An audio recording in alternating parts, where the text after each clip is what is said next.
For years, President Donald Trump has talked about ending birthright citizenship, the policy that's existed in the U.S. since the 1860s that says if you're born in the United States, you're a citizen. But on Wednesday, the Supreme Court is hearing oral arguments in a case that could change that policy forever. So now the question is, if that happens, what would happen?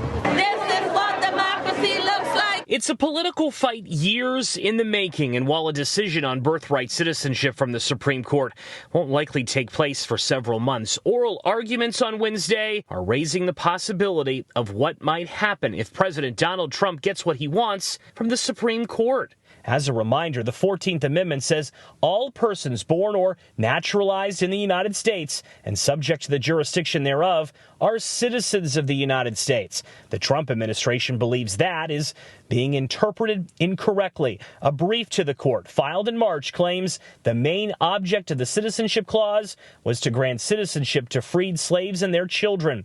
If parts of the 14th Amendment are soon interpreted differently because of a Supreme Court opinion, experts say the biggest impact will be a larger group of immigrants residing in the country without American citizenship. According to the Migration Policy Institute and Penn State's Population Research Institute, the unauthorized population would increase by 2.7 million by 2045 in the U.S., impacting health care and job opportunities. The end of birthright citizenship for many children would create a self-perpetuating, multi-generational underclass, the think tank writes. For President Trump and many of his supporters, however, changing the interpretation of the 14th Amendment would eliminate what's known as birth tourism. That is, pregnant mothers traveling to give birth on U.S. soil. Estimates range widely from 9,000 to 33,000 such births taking place each year. One of the biggest impacts of this potential ruling would be on education, where teachers' unions are warning the loss